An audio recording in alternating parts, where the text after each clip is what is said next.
My son-in-law demanded I pay $2,500 monthly rent or get out of the home I built, while my daughter just watched. They didn't know I left a note on the table next to the keys, confirming the house was already sold for $900,000 and they had just 30 days to vacate. Before continuing, write where you are from or what time it is. I pushed through the front door with my shoulder, the grocery bags cutting into my palms. The weight felt good, substantial.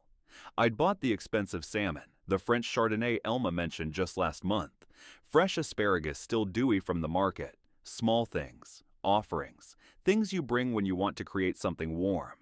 The living room stopped me cold. My leather armchair, the one I'd read in for 30 years, sat crammed against the far wall, facing nothing. The mantel where Sarah's photo used to smile down stood bare, except for one of Stuart's motivational posters. Success is a choice. My reading lamp lay unplugged on the floor. Stuart's massive desk commanded the center of the room now. His ergonomic chair, his filing cabinets, his territory markers scattered across what used to be my space. I shifted the bags and moved toward the kitchen.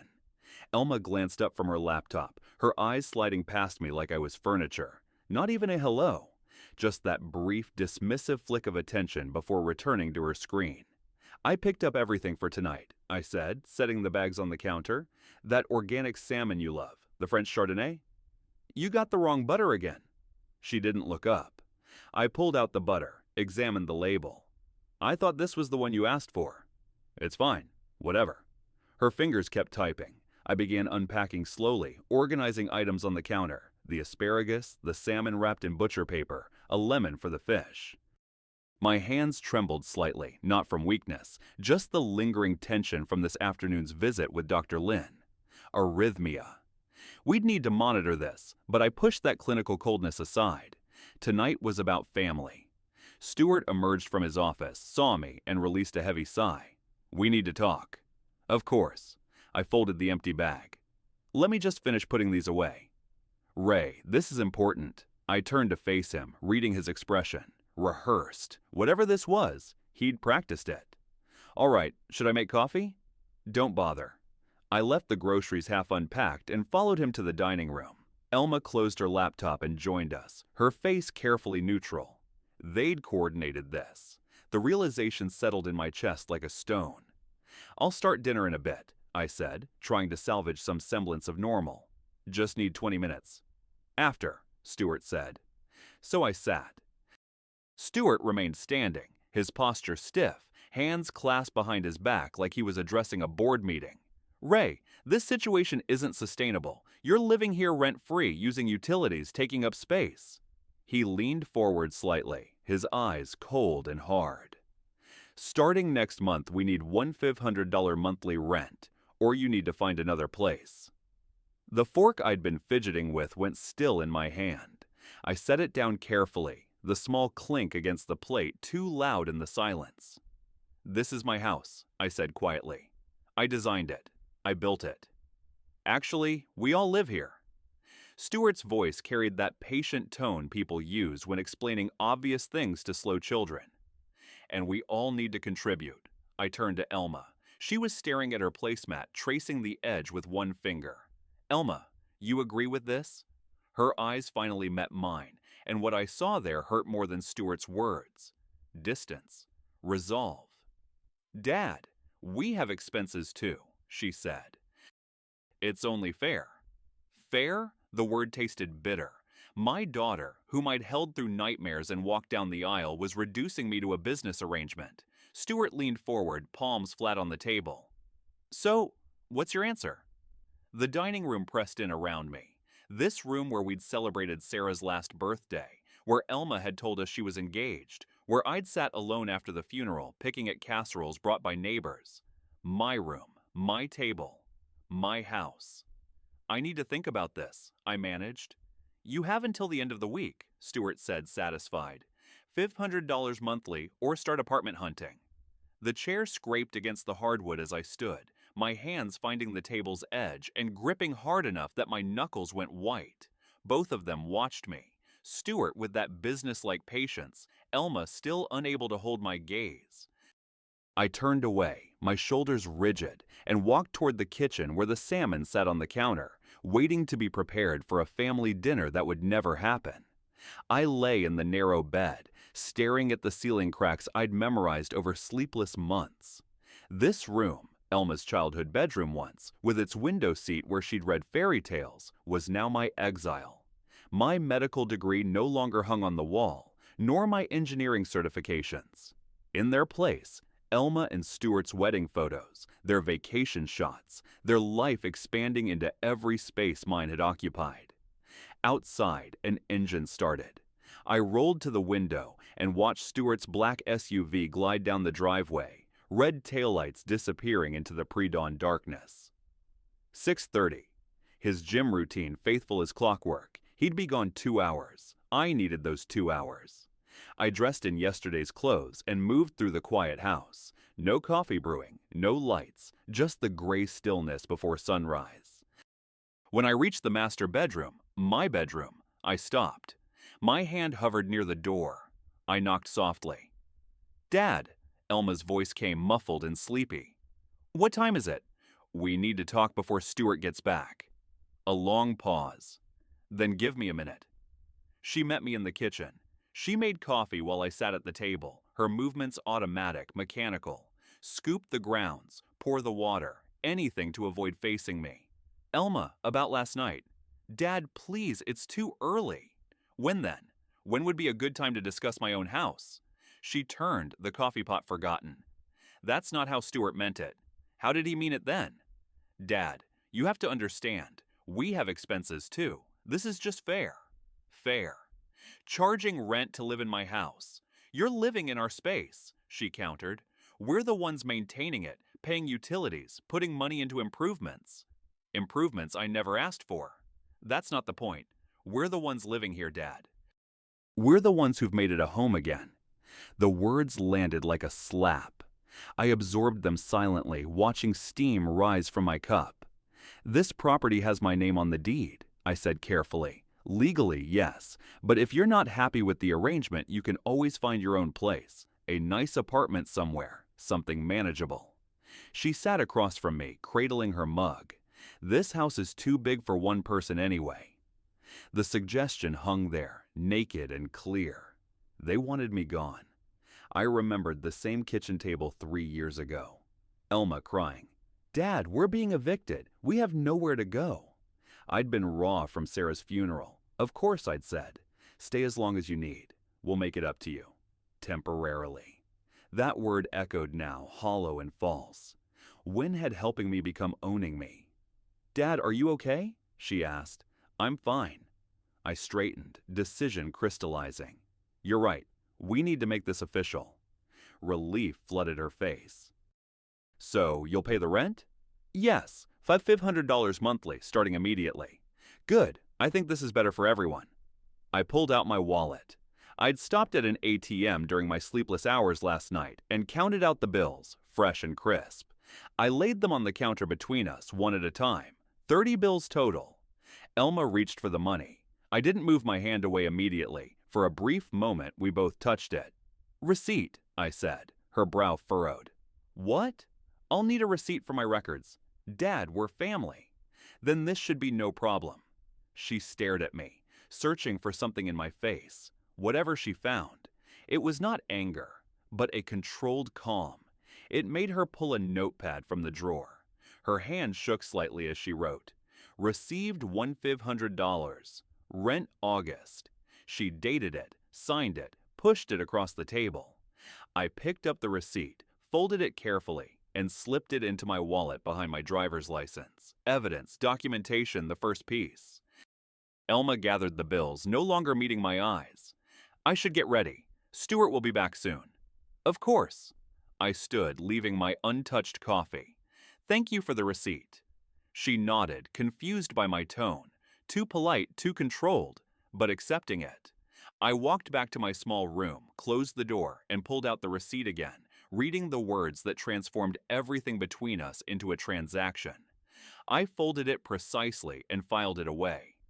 The game had begun. The Riverbend Public Library's law section was quieter than I expected for a Tuesday afternoon. I'd been coming here every day since paying that first rent, filling my laptop with notes that no one at home suspected existed. This morning at breakfast, Stuart had barely glanced up from his phone. "Library, maybe a walk," I'd said, keeping my tone casual. "Don't forget the house rules," he'd replied, scrolling through emails. "Back by 7 if you want dinner." I swallowed the response that burned in my throat. Elma hadn't even looked up. Now I stood before towering shelves of Oregon legal codes, Sarah's reading glasses in my shirt pocket, and a fresh notepad in hand. Sarah had always said, "Knowledge is architecture. You build understanding one careful layer at a time." I pulled volumes on property law, real estate transactions, and tenant rights, spread them across a corner table, and began methodical documentation. This was familiar territory, the precision of research, the satisfaction of finding patterns in complexity. As an architect, I'd spent decades translating vision into blueprint. Now, I would translate injustice into action. 2 hours in, I discovered something called a rent-back agreement. Sellers could remain in their property for 30 to 60 days post-sale while new owners waited to take possession. My pencil stopped mid-note. This was it. A legal way to sell the house while maintaining residence, giving me time to transition while protecting the transaction from interference. Looking for something specific? I glanced up. A woman stood nearby, silver hair in a neat bun, warm eyes behind delicate frames, a volunteer badge clipped to her cardigan. She was older, elegant in that understated way that spoke of competence rather than effort. "Oregon property law," I managed, "sales with delayed occupancy." "Ah, rent-back provisions. That's section 346.7, different area."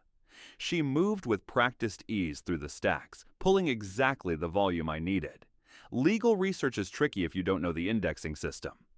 I appreciate it. Haven't been here in years. The library remembers everyone, even if they forget it. She set the book before me. I noticed her hands, steady, capable, unadorned, except for a simple watch. "I'm Gloria. Volunteer here Tuesdays and Thursdays. Ray." She started to leave, then paused, studying my face with gentle concern. "Forgive me for saying, but you seem troubled. Are you all right?" The unexpected kindness cracked something in my carefully maintained control. "Just working through some family complications." "Those are often the most difficult," she said softly. "Family can love us and hurt us in the same breath." "That's exactly right." Her expression held understanding without pity. "Well, whatever you're facing, knowledge is a good first step. I'll leave you to it." I watched her walk away, then dove into the rent-back statutes. Oregon allowed 60 days maximum. It required a written agreement, legally binding. The seller maintained all ownership rights until closing. New owners couldn't take possession early without consent. My notes grew detailed. Find real estate attorney. Discreet listing. Buyers who accept rent-back terms. Document everything. The library's closing announcement startled me from my concentration. I gathered my materials, checking out 2 books using my old library card. Still valid after all these years. Gloria was at the checkout desk stamping due dates. "Found what you needed?" "I think I found a way forward, a path." "That's good. Sometimes we just need to know our options." I hesitated then. "Thank you, really." Something passed between us. Recognition, maybe. 2 people carrying weight they hadn't chosen. The drive home felt different. Sunset painted the familiar streets in unfamiliar colors. My mind worked through logistics, timelines, contingencies, the architect in me sketching plans. I reached home at 6:45, 15 minutes before Stuart's arbitrary deadline.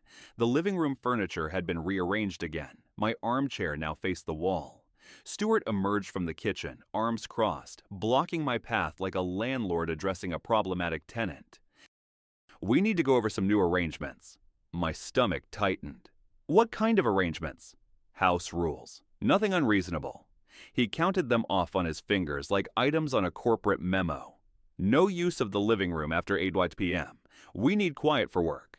24-hour notice before having any guests. No cooking after 7. And keep your bedroom door closed. The house looks neater that way." Each rule was another small theft, another piece of my autonomy stripped away in my own home. Elma appeared behind him, silent reinforcement. "We're just trying to make this work for everyone," Stuart continued. "You understand, right?" I looked at him. This man who'd moved into my house 3 years ago with tears and promises, who now stood in my living room issuing edicts like some petty despot. I understand perfectly. Something in my tone made Elma's eyes flick up sharply, but she said nothing. Stuart, satisfied with my apparent compliance, nodded and returned to his office. I walked to my small bedroom, closed the door as required, sat on the bed, and spread my library books across the blanket like battle plans. My expression hardened with resolve. I would not just leave. I would sell the ground right out from under them. Mr. Olson's office sat on the 14th floor of a downtown metro building, all glass and steel. I'd spent 10 days researching attorneys who specialized in discrete real estate transactions, looking for someone who understood confidentiality. Olson's reviews mentioned both competence and discretion. That's what I needed. The elevator climbed steadily, floor numbers illuminating in sequence. My reflection stared back from the polished doors. An older man in a pressed shirt carrying a folder that held his future. This consultation would make everything real. No retreat after this. The casual way Elma and Stuart discussed my savings at breakfast, like it was community property, replayed in my mind. Each memory crystallized my certainty. The doors opened. The reception area was professional. "Mr. Cook," the receptionist smiled. "Mr. Olson is ready." Olson's office was organized chaos, legal books lining one wall, a large desk with neat stacks of folders. The man himself stood to greet me, mid-50s, assessing eyes behind wire-rimmed glasses. "Mr. Cook, please sit. Your call mentioned a property matter." I sat and placed my folder on his desk. Beginning was hardest. I need to sell my house without my family knowing until it's done. His expression remained neutral. "Tell me the situation. I need full context to advise you properly." So I explained. My house. I designed it. Daughter and son-in-law moved in 3 years ago, supposedly temporary. Now charging me rent in my own home, implementing rules, effectively squeezing me out. Olson listened, took notes, asked precise questions. "The property deed is solely in your name. They have no legal lease agreement. You're paying rent without a rental contract." I pulled out the receipt Elma had written, laying it on his desk beside the deed and my original architectural plans. He reviewed each document carefully, his practiced eye catching details I'd worried over. "Mr. Cook, you have every legal right to sell. It's your property," he said. He leaned back, steepling his fingers. "Occupants without a lease or ownership are legally guests. They have no claim." Relief and fear mixed in my chest. "We'll need a discreet listing," he continued. "Buyers who accept a rent-back agreement. Oregon allows up to 60 days. You sell, close escrow, but retain occupancy for 2 months. During that time, you find new housing and prepare to move. And they won't know until the new owners take legal possession. They'll receive an eviction notice 30 days before the mandatory move-out date." I absorbed this. "How long does the process take?" "With proper buyers, 30 to 60 days for closing. I can connect you with a realtor who handles discreet sales." He consulted his computer. "The metro market is strong. Your home in the Heights area, I'd estimate $880,000 to $920,000. After commissions and costs, you'd net approximately $850,000. Enough to start over. Live on my own terms." Olson's gaze sharpened. "I need to ask, are you certain? This will damage family relationships, possibly permanently." "They've already damaged the relationship," I said. "I'm just protecting what's mine." He nodded slowly. "Then let's proceed. I'll have my paralegal prepare initial paperwork." Walking to my car afterward, I felt weight lift and simultaneously pressed down heavier. Events were in motion now, irreversible. Instead of driving straight home, I stopped at Riverbend Library. Not really planning to, just hoping she was there. She was on the 3rd floor, sitting at a table with her laptop. Gloria looked up, recognized me, and smiled a warmth I hadn't seen in my own house for years. "Back for more property law?" "No, I found what I needed. Are you researching something?" "Retirement planning, actually. Figuring out how to make my pension stretch." We talked. Conversation flowed naturally this time. I mentioned my morning walks in Lakeview Park, how the movement helped me think clearly. "I love that park," she said. "The rhododendron garden is beautiful right now." A moment of possibility, a leap of faith. "Maybe if you're there tomorrow morning around 9 near the pond?" She paused, considering. "Then I could be." We exchanged a small smile. Something was beginning. I arrived home later than usual, just after 5. I entered quietly, heard voices from the kitchen. Stuart and Elma, not knowing I'd returned. "The basement renovation would add at least $50,000 to the value," Stuart was saying. "Your dad's savings could cover it," Elma replied. "He has that money just sitting there. It's wasteful. We should talk to him about investing in house improvements. Frame it like it benefits him, too." "What about the garage? We could convert it to a studio apartment, rent it out. Even better, another income stream. This property is wasted on someone who doesn't use it properly." I stood there, unseen, absorbing every mercenary word. They weren't just squeezing me out. They were planning to extract every dollar I had first. Every word validated my decision. I cleared my throat deliberately. The conversation stopped. Guilty silence.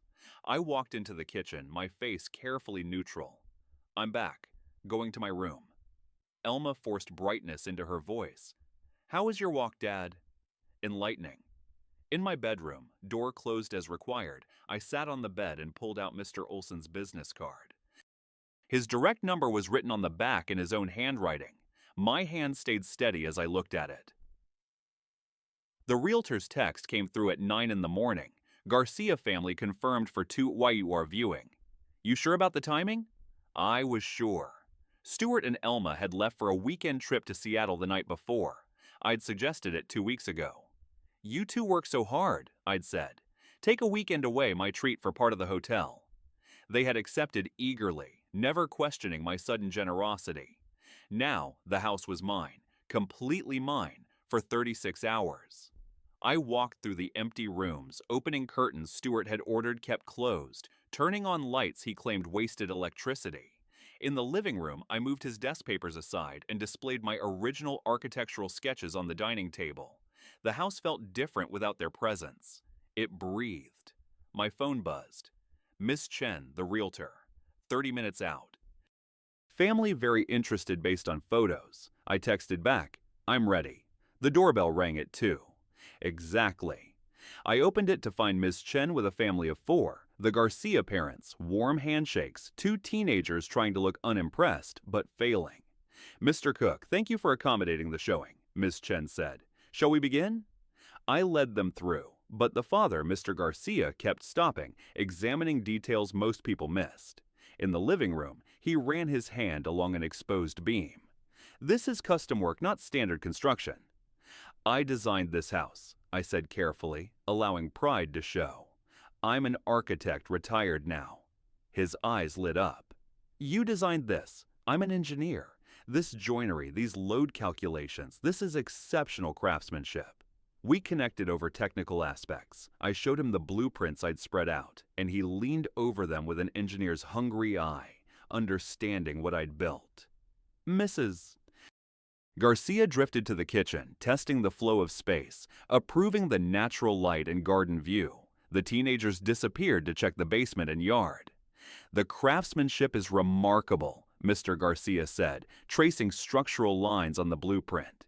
"You don't see this attention to detail anymore." I watched this family interact with my house, actually seeing it, appreciating it, and something tightened in my chest. This was how the house was supposed to feel. After the tour, they huddled in the living room, discussing quietly. Ms. Chen pulled me aside to the kitchen. "They love it, want to make an offer." I kept my voice neutral. "What are they thinking?" "Full asking, $900,000. Quick close, 30 days if possible." My heart hammered, but my face stayed calm. "The rent-back agreement. They're fine with it. 60 days post-closing. They're renting now anyway. Can wait." Mr. Garcia approached before I could respond. "Mr. Cook, this house is special. My wife and I have been looking for 8 months. This is the one. It's been my home for 30 years. We'll take care of it," he promised. His sincerity was unmistakable. I can see this was built with love. Mrs. Garcia joined us. The kids already picked their rooms. That never happens. We discussed the offer. $900,000, 30-day close, 60-day rent back, minimal contingencies. Everything aligned perfectly, too perfectly to refuse. I need to think about this, I said, creating space for tact. It's not an easy decision. Of course, Ms. Chen said, professionally tactful. Though I should mention in this market, properties like this don't last. I respect this is your home, Mr. Garcia added, but we'd be honored to be its next family. Let me discuss with my attorney.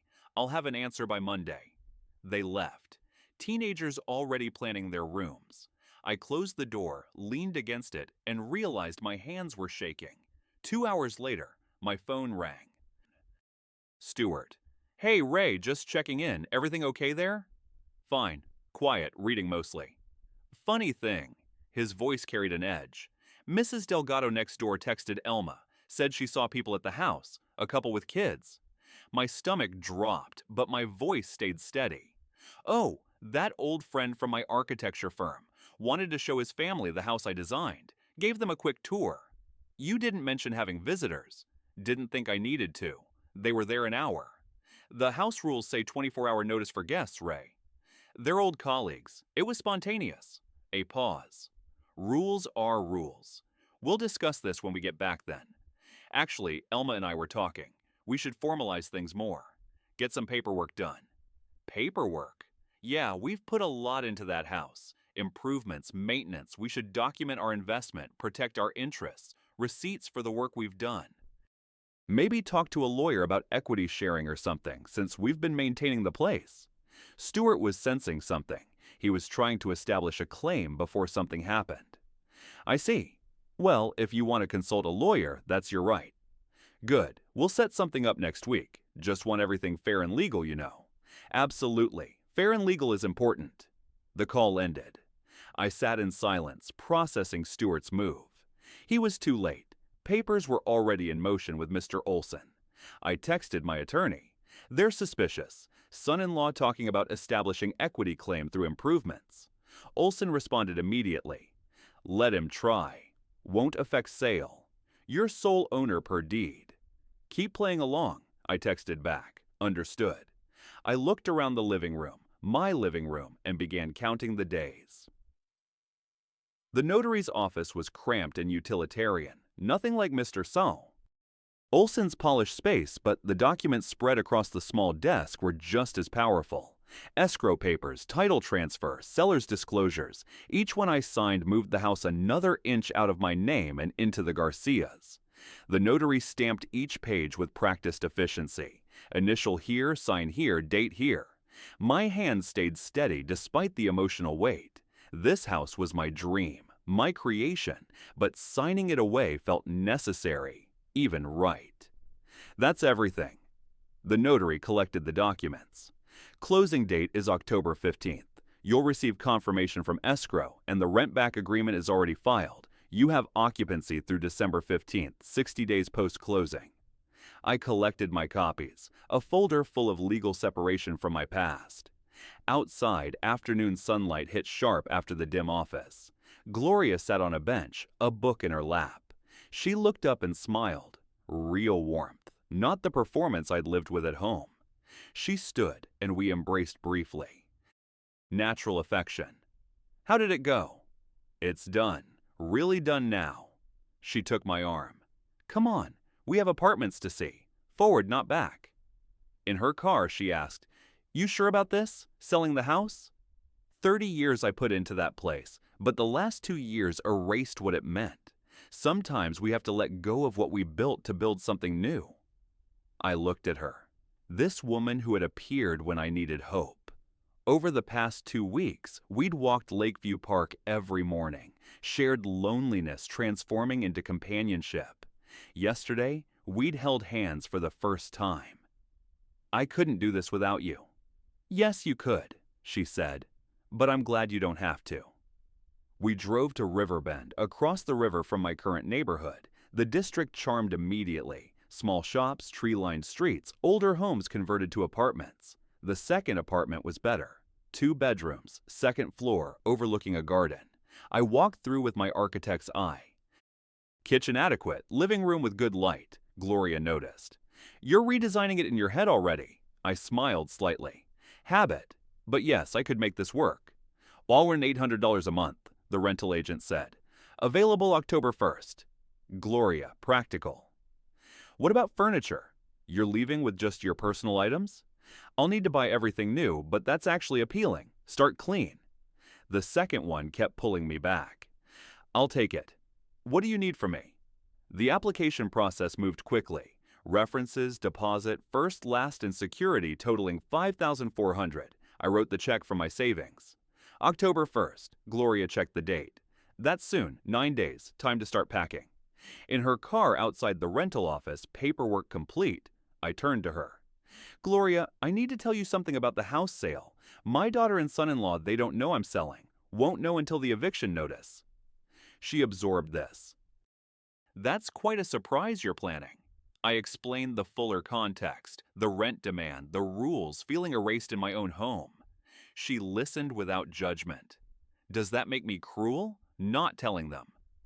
It makes you someone protecting yourself, she said. They made their choices. This is yours. I keep thinking about Elma as a child. She wasn't always like this. People change. Sometimes the kindest thing is letting them face consequences. I looked at her directly. I'm falling for you. Is that wrong? In the middle of all this. Life doesn't pause for perfect timing. I'm falling too. We held hands across the console. What happens after October 15th? She asked. After they find out, I disappear into my new apartment. Start over with you if you'll be part of it. I'm already part of it. I returned home late afternoon. Stuart intercepted me immediately in the hallway. Where have you been? I needed to talk to you. Out. You need to start telling us where you go. We worry. I bit back my response, nodded. Anyway, Elma and I made a decision. Starting this weekend, we need 24-hour notice before you use the kitchen on Saturdays and Sundays. We're meal prepping and need the space. The kitchen in my own house. Our house, Ray, we all live here. Compromise is important, Stuart insisted. Elma appeared, stood beside Stuart. It's just weekends, Dad. Be reasonable. I looked at my daughter, saw a slight uncertainty in her eyes, but she wouldn't contradict Stuart. Fine. Whatever you need. Good. Oh, and I set up a consultation with a property lawyer for next week to discuss our equity position. We've got all our documentation. I hope that works out for you. Stuart missed the irony completely. It will. I walked to my room, closed the door, checked the calendar on my phone. October 15th circled in red, 48 hours away. October 15th arrived like a scheduled demolition. I sat in Mr. Olson's conference room, watching him review the closing documents one final time before sliding them across the mahogany table. Outside the window, the metro stretched toward the river. Inside this room, my house became someone else's property with each signature. This is it, Ray. Olson tapped the settlement statement. Once you sign, the house transfers to the Garcias. $900,000 minus closing costs and commissions. You'll net approximately $847,000. I nodded, picked up the pen. The weight felt appropriate. Each signature carried 30 years of history. I signed methodically. Seller's deed settlement statement, transfer documents. The title company representative appeared on the video screen. All documents executed, wiring instructions confirmed. Funds will transfer within the hour. And the occupancy agreement? Olson asked. Filed and recorded. Mr. Cook has occupancy through December 15th with an early termination clause if he vacates sooner. I'll be out by the 25th, I said. My voice stayed level. 10 days from now. You want the eviction notice served the day after you leave? October 26th gives them exactly 30 days. I confirmed it. How will it happen? The Garcias' attorney, Sterling & Reed, LLP, will send a certified letter, legally served when received. Letter states property sold. New owners taking possession. Current occupants must vacate by the specified date. Ray, are you ready for the fallout? Your daughter will be devastated. My daughter devastated me for 2 years, I said. She made her choices. My phone buzzed. Bank notification. $847,000 deposited, years of work converted to numbers, now funding my escape. "It's done," I said. "You're free." I returned home early afternoon. Stuart's door was closed, a video call in progress. Elma sat at the kitchen table with her laptop, barely glancing up. I moved through the house like a ghost, went to my small bedroom, and began systematic removal.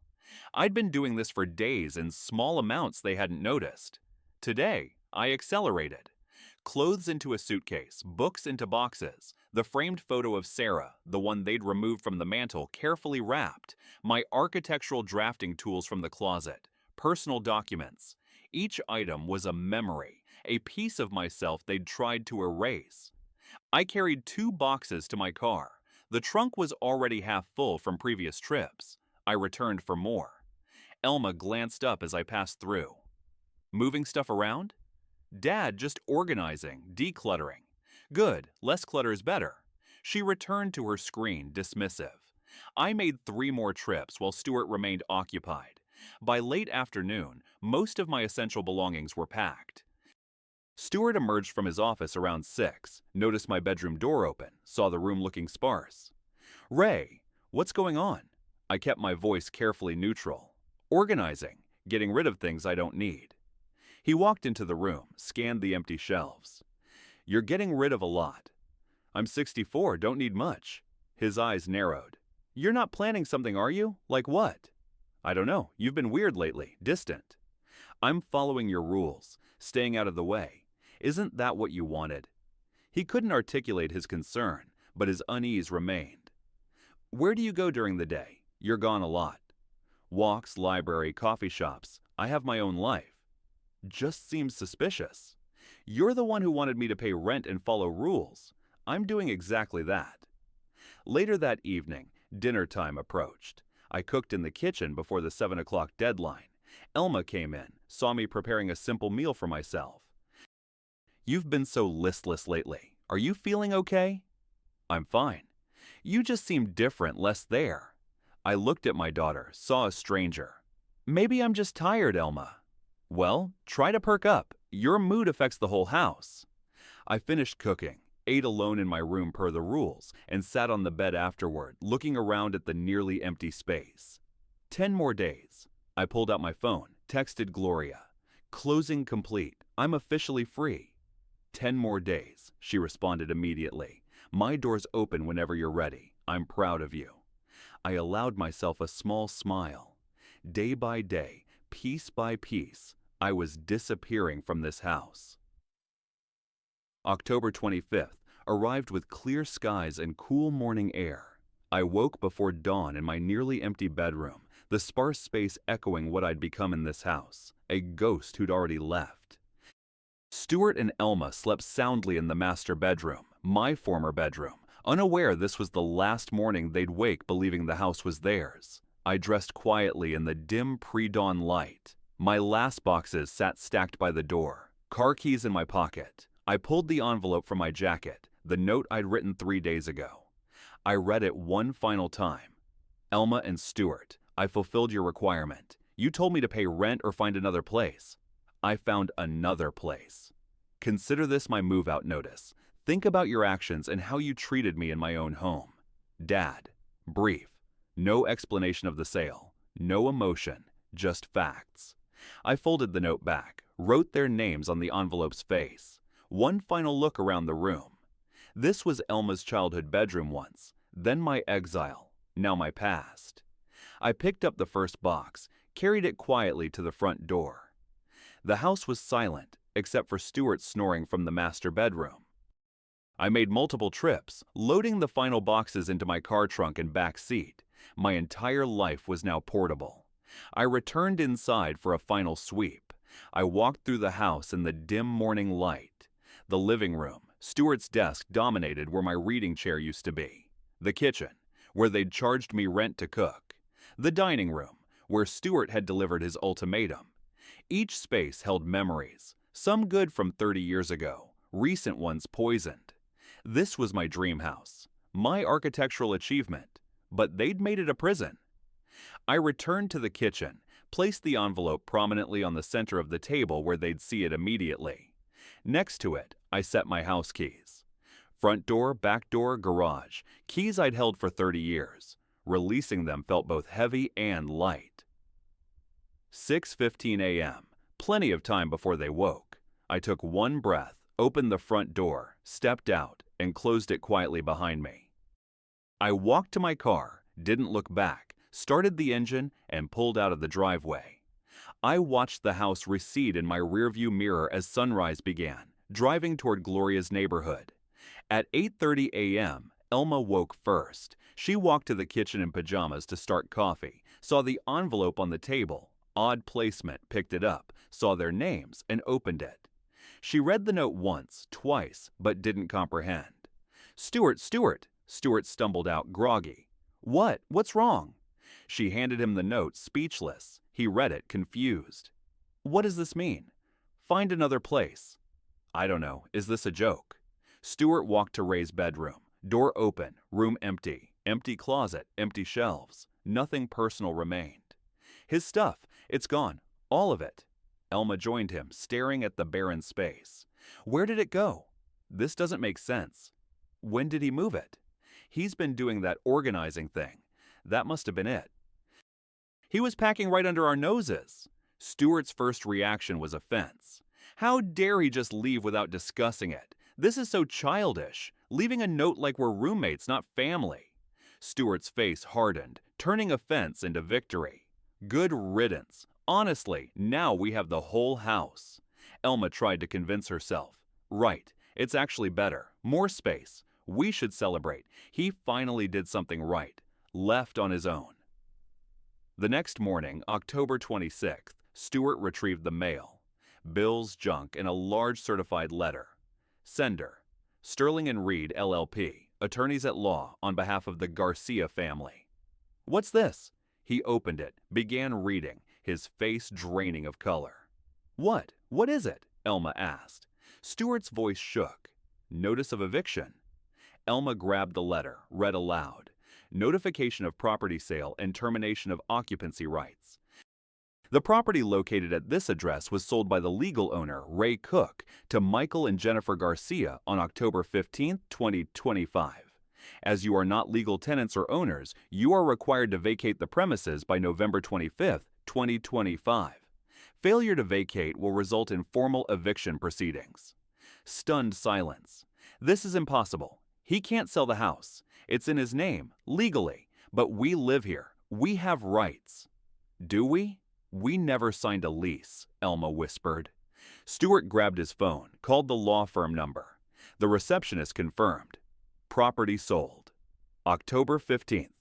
All documentation legal and filed. He demanded to speak to an attorney, put on hold. The attorney confirmed everything. Ray Cook, sole owner, sold the property legally. New owners taking possession. Current occupants must vacate in 30 days. "We've invested in this house. Improvements, maintenance," Stuart protested. "Without ownership or a lease agreement, you have no claim. I suggest you begin looking for new housing." Stuart ended the call, face white. Disbelief turned to fury. He planned this the whole time. When? How long? That's why he was weird. The organizing, the empty room. Elma looked at the letter in her hands. "It was his house, Stuart. We were guests." "Guests who paid for renovations, who maintained everything," Stuart yelled. "We charged him rent," Elma said, her voice small, a sudden crack of clarity. "We charged him rent in his own house." "That's not the point." "That's exactly the point. That's why he did this." Elma tried calling Ray, straight to voicemail. Tried again. Same result. He blocked us. Stuart paced. "I'm calling a lawyer. We'll fight this." "With what money?" Elma's fury met reality. In 30 days. They couldn't afford an attorney, couldn't afford quick alternate housing, had no legal standing. Elma sat at the kitchen table, staring at Ray's note. "Think about your actions and how you treated me in my own home." She finally understood what they'd done. 3 days after finding the eviction notice, Stuart was still calling every property attorney in the metro. I knew this because Gloria showed me the voicemails he'd left on my old phone, the one I'd stopped using the day I left. His voice progressed from angry demands for explanation to bargaining offers of negotiation to barely concealed panic. I sat in Gloria's living room, afternoon light streaming through the windows, my old phone buzzing on the coffee table again. Gloria glanced up from her book. "How many times is that?" 18 since yesterday, 14 from Stuart, 4 from Elma. "Are you going to answer eventually? Let them sit with it first." The phone buzzed again. Stuart's 19th call. I picked it up this time, took a breath and answered, "Yes, Stuart." An explosion of sound, his voice high, panicked, furious. "What did you do? You sold the house. How could you?" My voice stayed neutral. I exercised my legal right as the property owner. "You can't just sell someone's home." "It was my home, Stuart, mine. You were guests who overstayed your welcome." "We have rights. We've been there 2 years. We've invested money." "You have no rights, no lease, no ownership, no claim. I checked with my attorney." "Your attorney?" His voice cracked. "You planned this. When? How long?" "Does it matter? It's done. The house sold October 15th. You received proper legal notice." Rage and desperation mixed in his tone. "We'll sue. We'll prove you're not mentally competent. You're old. You don't understand what you did." Ice entered my voice. "I passed a cognitive assessment administered by a licensed physician. My attorney required it. I have documentation of complete mental competency. You have nothing. This is insane." "You can't do this to your own daughter." "My daughter did this to herself. You both did. You charged me rent in my own house, Stuart. You made rules about when I could cook, when I could use rooms I designed. You treated me like an inconvenience you could extract money from. That was just, we needed help with expenses. You needed to control me. Now you have 30 days. Use them wisely." His voice broke. "Ray, please, we have nowhere to go. No money for deposits. You're destroying us." "No, Stuart, I'm protecting myself. There's a difference." He screamed something incoherent. The line went dead. I set the phone down. Gloria came over, sat beside me, took my hand. 30 minutes passed. The phone rang again. Elma. I considered not answering, but this was my daughter. "Elma." She was crying. "Daddy, please. This has to be a mistake, a misunderstanding." My heart clenched at Daddy. She hadn't called me that in years. "It's not a mistake. I sold the house legally and deliberately." "But why? Why didn't you tell us? We could have talked about it." "When, Elma? Between Stuart demanding rent or you telling me to declutter so the house looked better? When would we have talked?" We didn't mean..." "Yes, you did. You meant every rule, every demand, every dismissive comment." "Dad, I'm sorry. We're sorry, we'll change. Just cancel the sale." "You can cancel it, right?" "The sale closed 10 days ago. The money's in my account. It's over." Desperation rose in her voice. "Where will we go? We don't have money for first and last and deposit on a new place. Rentals in the metro are so expensive." "You have a month to figure it out." "That's more time than you would have given me if I couldn't pay your rent." "That's different. You're our father." "Exactly. I'm your father, and you treated me like an ATM machine and an unwanted tenant in my own home." Sobbing now. "Please, Daddy. Please, we'll do anything." My voice came tired. "There's nothing to do, Elma. Learn from this. Treat people with respect, especially people who love you." I ended the call, set the phone down. Gloria squeezed my hand. "That was harder than I expected." "Because you still love her," I said. "Yes, but I can't save her from herself." Over the following days, I learned through mutual acquaintances about their desperate search. 5 different attorneys, same answer from each. No case, sale was legal, must vacate or face the sheriff. Stuart tried claiming a verbal lease agreement, but he was quickly told it meant nothing without proof and didn't apply to family arrangements. They searched rental listings, 3-bedroom houses in decent areas, $3,500 to $4,000 monthly. 2-bedroom apartments in good areas, $2,800 to $3,200. 1-bedroom apartments in their preferred neighborhoods, $2,000 to $2,400, but too small for their belongings. Reality crashed down. They needed to downsize drastically. Stuart blamed Elma. Your father did this because you didn't stand up to him about the rules. Elma blamed Stuart. You were the one who demanded rent. I told you it might backfire. Their relationship fractured under stress. Arguments escalated. Stuart stopped looking for jobs, depressed and angry. Elma cried constantly, lost and overwhelmed.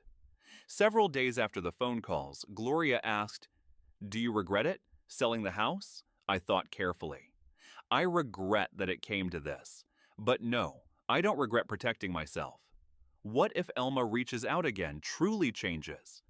If she genuinely changes, learns respect, rebuilds herself, maybe someday we can have a relationship, I said.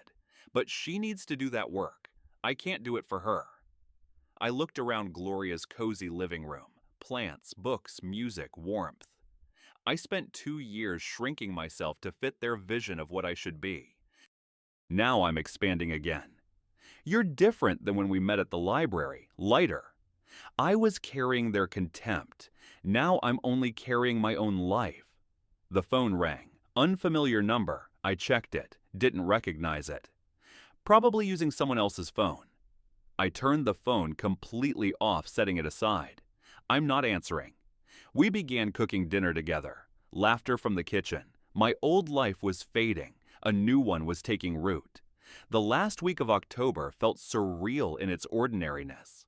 I'd moved into my Riverbend apartment October 1st, and by month's end, Gloria and I had established routines. Morning coffee on the balcony, evening walks by the river. Meanwhile, across town, Stuart and Elma were packing their lives into boxes, confronting the reality of a cheaper apartment in a neighborhood they'd once avoided. I didn't visit the house, didn't drive by. That chapter was closed. My apartment suited me. Modest 2-bedroom mine, and a small office where I'd started taking freelance architectural consultations. Work I loved returning naturally. The space was honest, clean lines, chosen furniture, my original sketches framed on walls.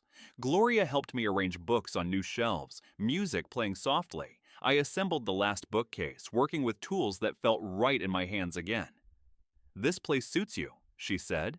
"It's honest. No rules about when I can cook. No quiet hours, just mine. Ours, maybe. I'm here often enough. Ours." Then my phone rang. Unfamiliar number again. They were still trying. Different phones each time. Across town, Elma sat surrounded by boxes. Stuart cursed in another room about furniture that wouldn't fit their new apartment. She held a photo she'd found while packing. Her as a child with me, my young face proud and loving. She'd been crying for days, truly seeing what they'd done. The memories played through her mind. Me bringing expensive groceries, her criticizing the butter brand, me following absurd kitchen rules, eating alone in my room, charging her father rent for living in his own house.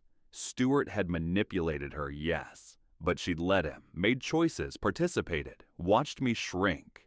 Stuart yelled from the other room, "Elma, these boxes aren't going to pack themselves." She made a decision. She needed to see me. Apologize face to face, not for forgiveness, but because it was right. She texted a mutual friend. "I need Dad's address, please. I know I don't deserve it, but I need to see him." An hour later, the address in Riverbend arrived with a warning. "He seems happy, Elma. Don't ruin that for him. I just need to apologize. Really apologize." The next day, late afternoon, my doorbell rang. Gloria and I were having tea. A peaceful moment interrupted. I checked the door camera, a new habit. Elma stood there looking diminished. My chest tightened. "It's Elma. Do you want me to stay or go?" Gloria asked. "Stay, please." I opened the door. Elma looked older somehow, eyes red, humbled. "Dad, can we talk?" After a pause, I stepped aside. "Come in." She entered, saw Gloria, and recognized she was important to me. "I'm sorry, I didn't know you had company." "This is Gloria. Gloria, my daughter Elma." Gloria offered her hand. Elma shook it, seeing kindness in Gloria's eyes, the kindness they had denied me. We sat in the living room.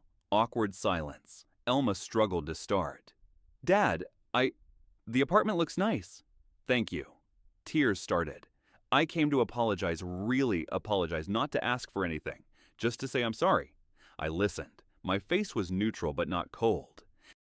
I've been thinking about everything we did, how we treated you, the rent, the rules, taking over your house like it was ours, making you feel unwelcome in your own home. I stayed silent, letting her speak. I was so caught up in Stuart's anger. And I let him. I participated.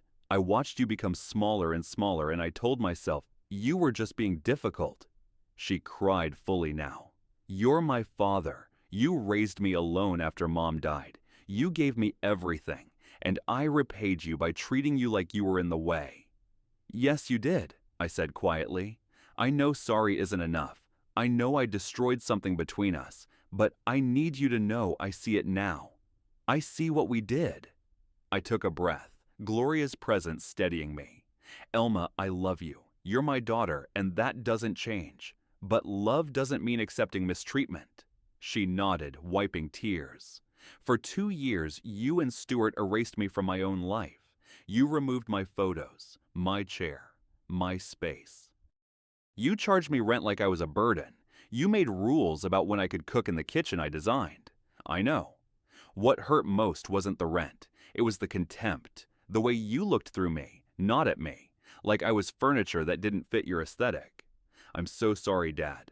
I needed to protect myself, to remember I had value. That's why I sold the house. She looked at me, really looked. You look happy, happier than I've seen you in years. I glanced at Gloria. I'm happy. I'm building a life that respects who I am. I don't deserve forgiveness, but maybe someday if I do the work, change how I treat people. Maybe we could. Maybe someday if you truly change. Learn to respect others, especially people who love you. Build a life that doesn't require diminishing someone else. Stuart and I were not doing well, moving to a tiny apartment, fighting constantly. I think we might separate. That's between you and Stuart. But Elma, don't build a relationship on controlling someone else. That's not love. She stood to leave. Thank you for seeing me, for listening. I walked her to the door. At the threshold, she turned. I love you, Dad. I love you too, I said. But I need distance right now. Focus on yourself. Become someone you respect. She left, broken, but perhaps beginning to heal. 1 week later, November 25th arrived. The Garcia family moved into the house. I didn't drive by, didn't watch, but I knew. I imagined Michael and Jennifer Garcia excited, teenagers choosing rooms, a family appreciating the architecture I designed. That evening on my balcony with Gloria, sunset coloring the sky. Today was the day the Garcias moved in. How do you feel? Sad for what that house was, I said. Relieved for what it stopped being. Hopeful for what it'll become again. And us? How do you feel about us? Like I'm finally living instead of existing. A week later, early December, we were at a music store downtown. I surprised Gloria. You mentioned your old piano was sold in the divorce. Time you had one again, she protested. Too expensive. I sold a house, remember? I can afford this. The salesman helped us choose an upright piano, beautiful tone. Gloria played a few notes. Her face lit up. I watched her. This is what money should do. Create joy, not control people. We arranged delivery to her house, walking out holding hands. I'd lost a house and a functional relationship with my daughter, but I'd gained myself back and found someone who saw me as I am, not as a resource to exploit. Gloria's laugh, my smile, sunset light, piano music imagined in the future. Life continuing forward. If this story resonated with you, leave a like and consider subscribing. You can also drop any comment below, even just one word. Maybe tell me where you're watching from, or what time it is right now. Sometimes one word is enough to say you were here.